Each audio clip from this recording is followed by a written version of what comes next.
Bismillahirrahmanirrahim. Assalamualaikum warahmatullahi wabarakatuh. Malam ini kami akan berbincang eh, tentu saja mengenai persiapan kita menuju pemilu 2024. Dan malam ini eh, dua kanal yang akan melansir acara ini, ya, di podcast KPU Provinsi Sulawesi Barat dan with Deng Adi. Nah, malam ini saya bersama Dr. Haji Bakhtiar, ya, Sekretaris KPU Provinsi Sulawesi Barat. Ya, apa kabar? Ada? Baik. Ya. Assalamualaikum. Iya. Nah, eh, kami sengaja memanfaatkan momentum ini, ya, sebelum memasuki tahapan pemilu 2024 yang akan dimulai insya Allah pertengahan tahun ini, ya. Dan kita berharap bahwa apa yang akan kami bincangkan ini akan menjadi semacam referensi awal tentang persiapan kita dalam menghadapi pemilu serentak 2024. Ya, tahapannya memang belum diturunkan, tapi kita semua sudah hampir tahu semua bahwa ini akan berjalan di tengah tahun 2022 sampai 2024. Nah, mungkin karena saya bersama Pak Sekretaris, beliau adalah Sekretaris KPU Provinsi Sulawesi Barat, tentu kita akan lebih banyak membincang mengenai bagaimana sih birokrasi atau sekretariat dalam mendukung pemilu 2024 ini. Mungkin bisa diantar dulu. Baik.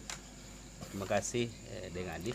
Yep. Bismillahirrahmanirrahim. Assalamualaikum warahmatullahi wabarakatuh. Sahabat Deng Adi yang saya hormati. Pada kesempatan yang baik ini, perkenankan saya berterima kasih pada adinda saya, Pak Adi Arwan Alimin, yang sudah mengundang saya ke channel beliau untuk berdiskusi, Ya. sambil menimba ilmu dari beliau. Wah, ini Sambil beliau yang berilmu. kita berkolaborasi membicarakan kesiapan kita ke depan Betul. menghadapi Pemilu pemilu 2024. serentak 2024. Iya. Sebagai pengantar dengan Adi, saya mau sampaikan bahwa Ya.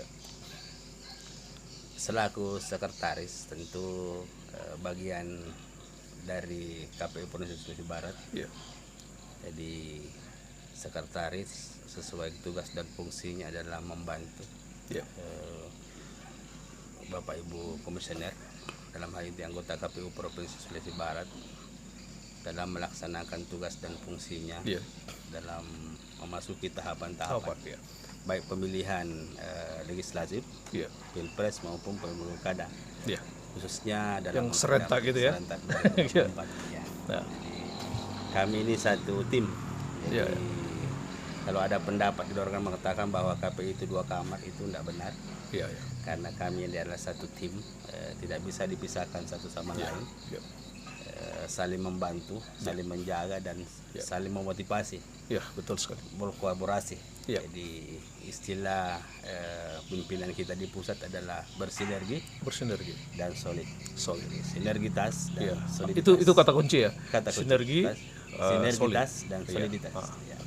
Mungkin itu bisa dijelaskan itu kaitannya dengan kan penyelenggaraan pemilu ini kan, atau pemilu serentak 2024 ini kan akan melibatkan banyak pihak. Iya. Tidak hanya komisioner, tidak hanya sekretariat, tapi akan ada nanti badan ad hoc yang terlibat. Iya, iya. Tadi ada kata kunci yang saya bisa tarik tentang sinergis dan solid. Bagaimana menjelaskan itu, Mas? Ya, kebetulan ini mengenai sinergi dan solid itu adalah kajian beliau sebagai dalam disertasi, ya. Wah, Doktoralnya gitu kan. Nah, ini ahlinya beliau nih. jadi sesuai dengan agenda reformasi kita di KPU, Ya. khususnya dalam memberikan pelayanan kepada masyarakat, Ya. bahwa diharapkan birokrasi kita di KPU itu adalah birokrasi yang berintegritas, Ya. Oke. Ya, birokrasi yang kompeten, betul. dan birokrasi yang mementingkan pelayanan prima. Ya. Di tiga kunci pokok ini harus terlaksana. Ya. Oleh karena itu ketiganya ini terlaksana kalau ada keinginan bersama Ya. untuk bersinergi Ya. dan ada keinginan bersama untuk tetap solid. Ya, betul sekali. Kenapa bersinergi? Karena memang di lembaga kita di KPU ini adalah lembaga publik Ya.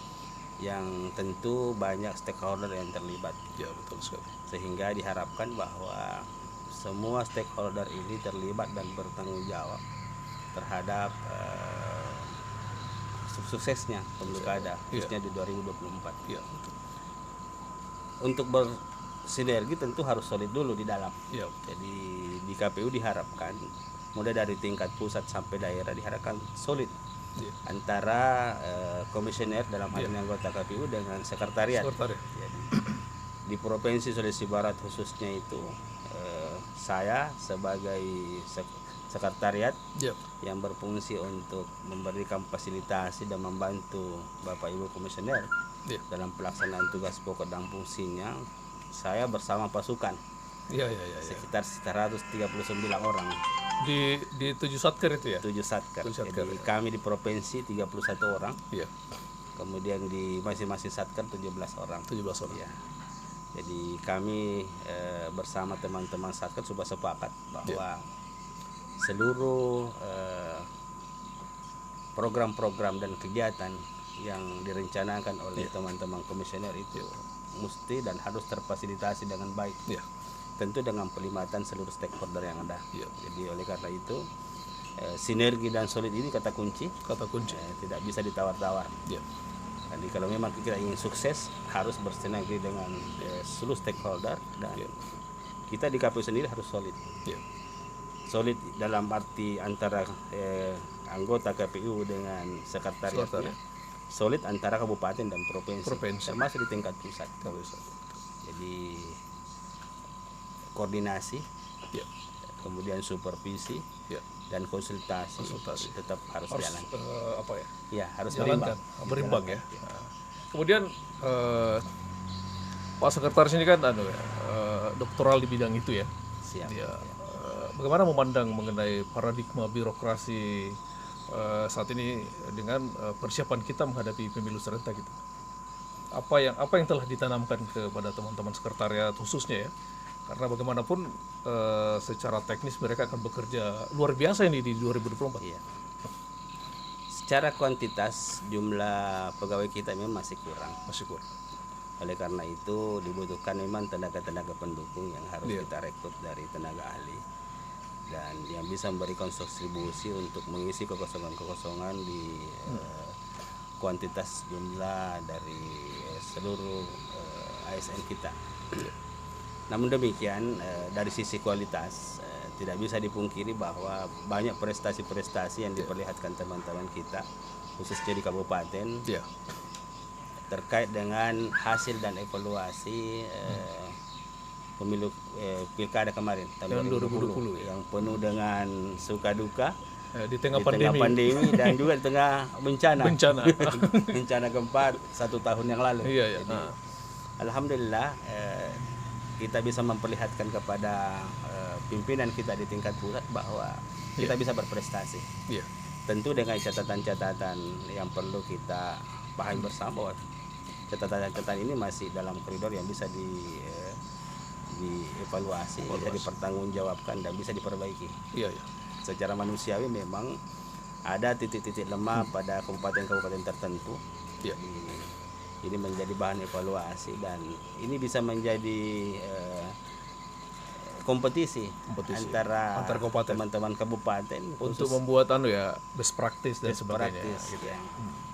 Sehingga memang dari sisi administrasi publik yang saya geluti memang ada 3 hal memang yang perlu kita lakukan di organisasi kita ini. Ada refungsionalisasi. Karena kita tahu bahwa ada beberapa perubahan-perubahan yang terjadi di tingkat pusat termasuk PKPU dan sebagainya. Revitalisasi untuk tenaga-tenaga kita dan restrukturisasi struktur kelembagaan kita. Mungkin bisa dijelaskan yang 3 hal itu yang berubah dalam paradigma birokrasi itu tadi. Terkait dengan refungsionalisasi, tentu ada fungsi-fungsi tertentu di sekretariat ini yang harus dibenahi.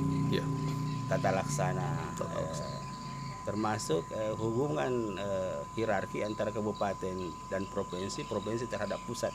Iya, iya. Karena memang organisasi kita ini organisasi hierarkis, Dia secara vertikal. fungsional vertikal. Dia vertikal. Di saya sebagai sekretaris ini bertanggung jawab secara fungsional kepada ketua, Iya. dan secara administrasi saya bertanggung jawab terhadap sekjen Iya. administrasi. Jadi Betul. fungsi-fungsi ini perlu kita pahami bersama bahwa Iya. Ada dua sayap ada gitu ya. dua sayap. Harus seimbang gitu. Kalau restrukturisasi ini kita sudah lakukan. Iya, iya. Jadi mulai dari penguatan tenaga pendukung kita Iya, iya. dengan meningkatkan sedikit grade dari Iya, betul. sukarela menjadi pegawai pemerintah non pegawai negeri yang kita sebut dengan PPNPM. Iya, yang baru Yang kemarin baru ya. dilantik. Kemudian kita evaluasi pejabat administrator kita dan pejabat pengawas kita evaluasi. Kemudian kita akan rolling Iya, iya. secara bertahap untuk mengisi kekosongan-kekosongan. Rolling itu maksudnya mutasi-mutasi. Bupati-mutasi Iya, antar satker, kemudian perbaikan karir untuk teman-teman yang sudah lama di posisi tertentu kita geser. Iya. Supaya nanti pada saat beliau siap kita beliau paripurna. Iya, Artinya bisa semua bidang di KPU ini dia bisa jalankan. Portofolionya panjang gitu. Panjang. Pada saat dibuat riwayat jabatan itu full satu. Iya, iya, iya. Jadi tidak boleh ada orang yang di tempatnya terus ya. Nggak Gitu. bisa kita karena menyayangi seseorang sehingga kita simpan pada tempat yang lama. Itu malah merugikan. Secara karir merugikan. Merugikan ya. Karena transfer ilmu dari Iya. teman-teman itu mungkin khususnya belajar dari senior-senior kita di komisioner-komisioner kita itu mungkin tidak balance. Dia hanya bertumpu pada satu orang. Ilmunya satu orang. Walaupun secara profesional dia pada bidangnya, tapi menguasai gitu ya. pada saat dipikir untuk dipromosikan, ini menjadi pertimbangan. Iya, iya. Oleh karena itu kalau ada teman yang sudah lama di satu tempat, kita coba meminta supaya menambah ilmu di tempat lain, memperkaya diri sehingga paripurna. Jadi tiba saatnya nanti ada regenerasi, seperti saya ini pensiun kan perlu ada dipersiapkan memang calon-calon pengganti. Jadi ada kaderisasi ada dari awal. kesinambungan aparat kita dalam hal mengisi kekosongan insyaallah, karena memang di KPU kita ini memang sudah berlaku organik. Jadi, kita akan kurangi bantuan-bantuan yang di-PKK-kan dari Pemda, baik di kabupaten maupun di provinsi. Mungkin Pak Sekretaris bisa menceritakan kepada kita bagaimana perbedaan misalnya. Kan ada pengalaman dulu di instansi Pemprov, lalu sekarang di instansi vertikal KPU. Apa sebenarnya yang berbeda di situ? Biar teman-teman kita lebih paham itu tentang fungsi-fungsi atau fungsi gitu. Ya, misalnya bagaimana dulu di Pemprov di waktu bertugas di sana, bagaimana apa perbedaannya sesungguhnya gitu. Iya. Kan menarik Ditanya tentang perbedaan mungkin apakah ini habitat yang berbeda atau tetap sama aja gitu. Kalau fungsi saya rasa berbeda, tetapi format-format pekerjaan yang diberikan baik di Pemda maupun di KPU ini hampir sama. Hampir sama. Karena yang dibutuhkan adalah integritas jelas. Itu penting. Iya. Kemudian memang harus kompeten. Iya. Cuma memang di KPU kita ini memang harus ada lebih dominan, yaitu kolaboratif. Memang kita harus siap menerima bahwa banyak orang yang memandang kita. Iya. Banyak orang yang melayani kita, banyak orang yang kita layani. KPU banyak disorot, banyak jadi salah satu kepentingan banyak orang gitu ya. Harus berkolaborasi, harus membuka tangan, tidak boleh lagi tertutup. Iya. Nah, itulah sebabnya sejak pertama saya di sini itu melihat bahwa perlu ada semacam tempat berkumpul. Jadi ada transformasi. Ada transformasi. Ya, saya berpikir perlu ada KP ini, KP pemilu. Ya. Makanya ada trust family. Iya, makanya trust demokrasi itu ya. Berdasarkan ide dari ini kita bentuk trust demokrasi. Iya. Nah, dan alhamdulillah sudah berfungsi. Termasuk Gasebu. Iya, termasuk ini bagian dari bagaimana mendekatkan KPU dengan stakeholder. Jadi konsep-konsep seperti ini, mapping kantor yang misalnya sementara dibangun ini karena gempa kemarin, ini bagian dari cara kita terbuka gitu ya. Bahwa kita sangat terbuka di kantor ini ya. Jadi KPU memang kedepannya harus siap, siap dalam artian bahwa seluruh program-program ini perlu memang kita transparan terhadap masyarakat. Ya. Bahwa ini program kita, ini produk kita, mari kita bersama-sama berkolaborasi bagaimana disukseskan. Oleh karena itu pelibatan seluruh masyarakat, stakeholder dari KPU inti ya, seperti mungkin Bawaslu, kemudian pers, LSM dan Pemda, baik di provinsi dan kabupaten itu harus kita bersinergi. Harus kita sepaham bahwa ada tujuan bersama yang harus kita capai, dan tujuan ini tidak bisa tercapai kalau hanya kita saja, KPU saja yang berpikir. Semua harus berpikir karena hasilnya nanti juga kita akan nikmati secara bersama. Nah, dari mulai dari proses kita melahirkan pemimpin kan gitu ya. Dari perencanaan memang kita sudah harus libatkan teman-teman dari stakeholder. Bagaimana kita membuat program kira-kira nanti yang pada saat tiba masanya tahapan semua merasa bahwa oh iya ternyata kami dilibatkan, ternyata saya punya peran dan ternyata ada yang bisa saya lakukan. Sehingga pada tiba hari H nanti semua merasa mengucapkan alhamdulillah sudah terlaksana.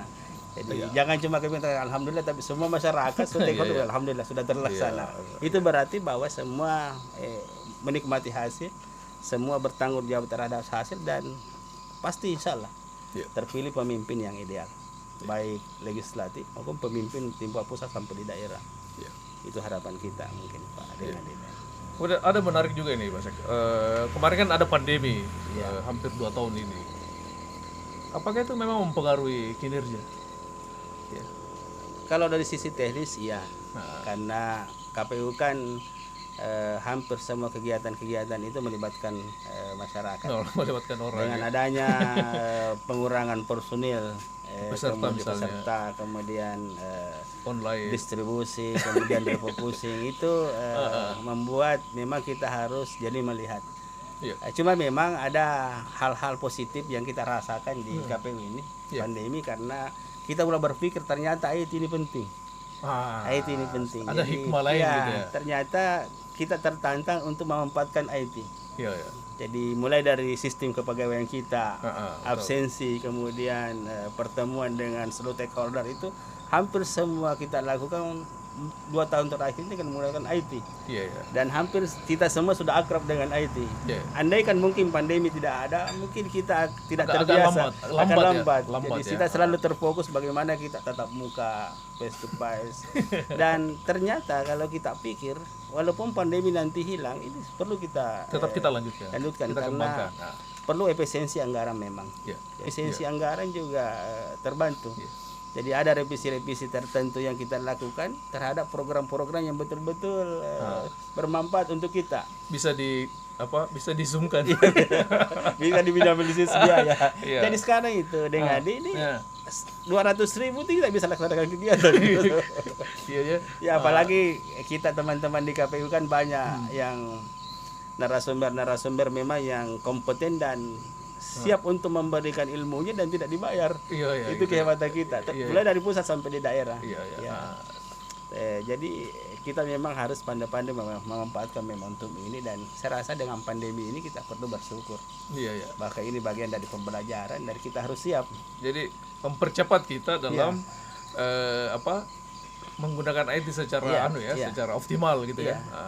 Termasuk absensi ya Pak Sek? Termasuk absensi. Jadi absensi pegawai sekarang kan bisa ditentukan pegawai ini absen dengan titik koordinat tertentu. Di mana dia absen? Di mana dia bisa. Jadi kalau ada selama ini pegawai-pegawai kita yang tanda kutip misalnya absen, Baim atau Deden ya, absen di mana gitu. Tidak bisa terpantau. Jadi pada saat dia kirim tempatnya terpantau di koordinat mana dia berdiri. Nah, kantor kita kan jelas koordinatnya. Jadi dekat-dekat dengan kantor jelas, oh ini pasti dekat kantor. Jadi pemirsa dengan di podcast dan KPU Sulbar podcast bahwa ternyata dari sisi sekretariat banyak juga sisi-sisi lain yang mesti kita pandang ya, karena selama ini yang kelihatan itu komisioner secara dia di depan gitu ya. Padahal ada unsur lain, ada mitranya yang luar biasa itu yang bersama-sama dia bergandeng tangan dalam melaksanakan pemilu atau pilkada, ya. Perbincangan saya dengan Pak Sekretaris KPU Provinsi ini merupakan sebuah apa ya, semacam refleksi sesungguhnya bahwa kualitas pemilu itu ikut ditentukan oleh kualitas sekretariat yang melaksanakan. Ini di luar ad hoc misalnya akan direkrut, yang jumlahnya bisa ribuan. Ya. Kira-kira untuk teman-teman di KPU Kabupaten, Pak Sek, bagaimana untuk mengingatkan mereka bahwa tetap bersiap menuju 2024 ini? Apakah sudah ketemu dengan mereka atau Zoom saja ini? Ya. Tapi sudah sering ketemu teman-teman ya? Iya. Jadi sahabat Deng Adi yang saya banggakan. Terima kasih Deng Adi, ini sudah diingatkan kembali bahwa memang sistem pendekatan kita terhadap teman-teman ini memang harus berubah. Ya. Jadi selama ini sistem perintah memang sudah harus dirubah. Jadi sistem sekarang sistem keteladanan. Teladan. Jadi bagaimana provinsi memberikan teladan terhadap teman-teman yang ada di Satker Kabupaten. Ya. Jadi kalau kita mau Satker Kabupaten itu baik, maka provinsi dulu harus baik. Ya. Nah, sekretariat kabupaten sudah terbiasa di belakang layar. Iya. Ya. Tapi dalam event-event tertentu dia harus di depan. Ya. Jadi khusus untuk pengelolaan barang, pengelolaan keuangan, kemudian pengembangan SDM dan sebagainya itu memang mau tidak mau memang itu batas domain tanggung jawab sekretariat. di domain sekretariat. Ya. Jadi teman-teman di komisioner memang ada batas untuk itu. Ya. Tapi itu berarti bahwa mengurangi peran teman-teman komisioner, karena bagaimanapun juga tenaga-tenaga pendamping kita, baik dari PMPM maupun ASN ini adalah orang yang berinteraksi langsung dengan komisioner. Oleh karena itu harus satu visi. Harus satu visi. Nah, ini mungkin yang perlu disampaikan kepada teman-teman kabupaten bahwa visi ini harus sama. Jadi visi yang dibangun dari pusat sampai ke daerah itu harus nyambung, bahwa memang peran sekretariat ini memang penting dalam hal memberikan fasilitasi dan mengoptimalkan tugas kesekretariatan yang diemban, khususnya dalam membantu teman-teman komisioner dalam melaksanakan tugas dan fungsinya. Nah, kabupaten juga perlu memang ada pembinaan secara terencana. Jadi kami di tingkat sekretariat itu memang ada kendali-kendali khusus. Jadi untuk memantau teman-teman kabupaten memang ada persyaratan-persyaratan tertentu, ada laporan-laporan tertentu yang dia harus sampaikan tiap bulan.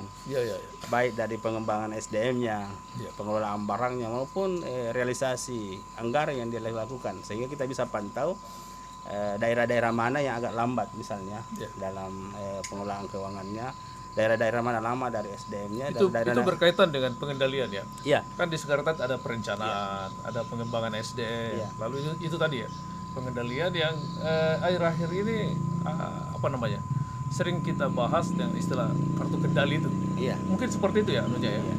Jadi memang di KPU kita memang kan sudah aturan memang sudah jelas bahwa memang perlu dibangun sistem pengendalian intern pemerintah SPPM itu amanat PP 60 itu. Jadi setiap organisasi bertanggung jawab untuk mengendalikan secara intern. Jadi semua pimpinan di tingkat satker, mulai dari komisioner sampai pejabat di bawahnya itu harus mengetahui bahwa ada kendali-kendali khusus. Jadi di sistem pengendalian itu ada 4 hal itu yang harus dilakukan dan harus terdeteksi. Ada lingkungan pengendalian. Jadi lingkungan di dalam itu adalah lingkungan yang terkendali. Tidak ada jalan-jalan sendiri. Kemudian ada kegiatan-kegiatan pengendalian. Betul. Ya. Kemudian ada analisis risiko. Karena memang pekerjaan kita ini kan punya dalam berisiko. Orang mengatakan bahwa banyak uang di KPU. Banyak pengadaan di KPU. Memang itu benar itu. Tapi kita di sini kan perlu memang lakukan analisis risiko. Yang mana kebijakan yang harus kita ambil, yang mana kita dahulukan, yang mana berisiko, yang tidak berisiko. Karena hampir semua berisiko, cuma ada yang berisikonya tinggi, ada yang rendah ya. Kita ini harus pintar-pintar. Itu ada analisisnya. Nah, yang kedua memang ada review secara berjenjang. Jadi kita mereview kabupaten, provinsi dipilih oleh pusat. Jadi kita review secara berjenjang dan sehingga semua program-program yang secara terintegrasi pula sampai daerah itu betul-betul jalan.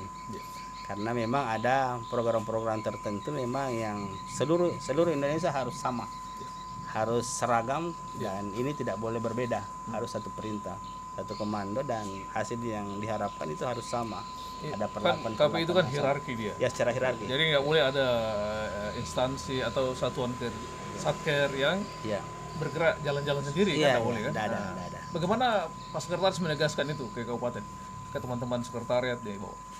Jadi sama perlakuannya diberikan oleh pusat bahwa semua kegiatan itu harus ada juknis, ada juklatnya. Jadi teman-teman jangan lari dari juknis, jangan dari juklat. Jadi kalau kita tetap berkuasa pada juklat dan juklat, salah, kita akan seragam. Nah, oleh karena itu di provinsi ini adalah kita penyambung lidah dari pusat ini, tentu setiap juklat dan newsletter itu harus kita sosialisasikan secepatnya. Oleh karena itu pemanfaatan WA, YouTube, Instagram ini sangat penting, karena ini sudah mengganti persuratan sebenarnya. Jadi mempercepat jadi hampir semua informasi dari pusat secepat kilat kita bisa sampaikan. Sehingga hasil yang diharapkan juga cepat. Nah, teman-teman di kabupaten sudah terbiasa. Ya, tengah malam dikirim WA, malam juga selesai. Siaga. Jadi kita sekarang pandemi ini betul-betul kita merasa bahwa 24 jam ternyata kita bisa manfaatkan. Kalau kemarin dalam sisi persuratan kita mungkin dari jam 8 sampai jam 4. Ya, dia reguler ya. Tapi secara pandemi ini sampai tengah malam pun kita bisa selesaikan pekerjaan. Itulah mungkin ya maksud bagian dari bekerja sepenuh waktu di KPU. Jadi teman-teman pendengar bahwa di KPU itu memang ada istilah orang bekerja atau bekerja sepenuh waktu ya. Atau bekerja atas hari kalender. Siap. Nah, jadi tidak mengenal tanggal merah biasanya kan, kecuali hari raya biasanya.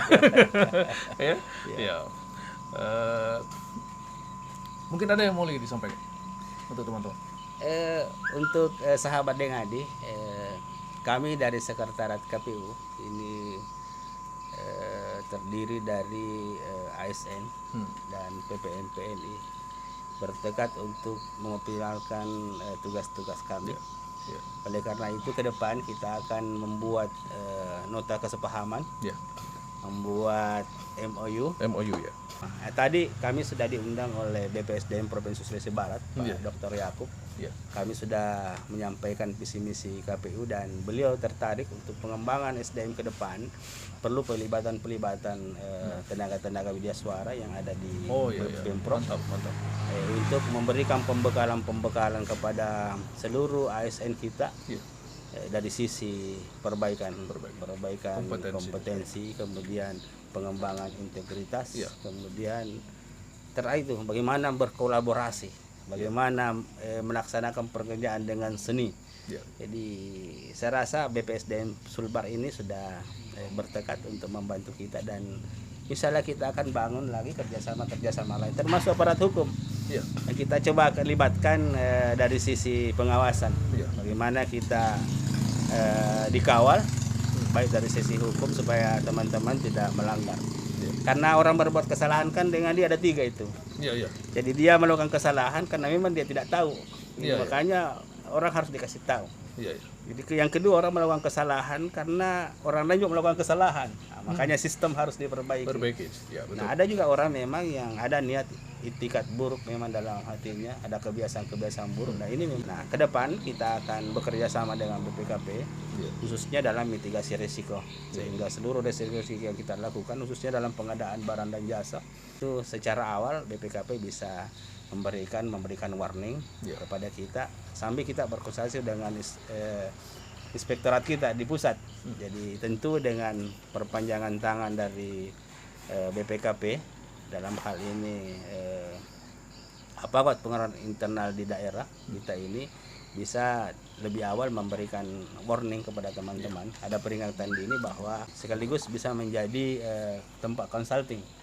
Nah, hampir semua lembaga-lembaga yang ada di stakeholder kita ini alhamdulillah sampai saat ini sudah bersedia melakukan kerjasama dengan kita, tinggal kita follow up bagaimana selanjutnya sehingga betul-betul 2024 ini senang dan tenang.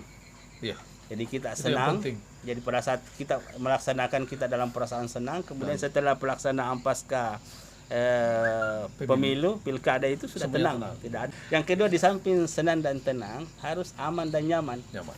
Jadi kita juga aman dan kita nyaman dalam artian bahwa paripurna. Ya. Yang terakhir sebagai closing kita tadi disebut tentang integritas. Ya. Bagaimana membangun kembali nih? Mungkin sebagai closing juga. Ya. Closing statementnya Pak Sekretaris tentang sekretariat yang berintegritas. Bagaimana itu? Kalau integritas itu kan teori, memang teori panjang itu. Jadi integritas itu dibangun dari 9 sifat-sifat psikologis. Tapi 2 unsur pembangun dari integritas itu adalah yang utama itu adalah kejujuran. Betul. Jadi di dunia ini tidak ada seorang pun yang mengatakan tidak jujur. Semua orang mengatakan jujur. Oh iya, saya jujur ya. Karena memang kalau kita lihat secara tasdik itu kejujuran bisa diukur karena dia berada di rentang 0 sampai 1. Iya. Jadi ada orang kejujurannya dekat 0, ada orang kejujurannya dekat 1. Iya. Kalau dekat 0 berarti kita menganggap bahwa tidak jujur. Tapi 0 sama sekali tidak mungkin. Iya. Kemudian dekat 1 kita katakan jujur. Nah, oleh karena itu kalau kita mau berintegritas minimal grade kejujuran kita itu kita dekatkan dengan 1. Hari demi hari kita perbaiki integritas. Yang kedua, pembangunan yang kedua itu etika. Tidak ada seorang pun dikatakan tidak beretika. Semua orang mengatakan saya beretika. Cuma tunggu dulu. Etika ini secara statistik bisa diukur.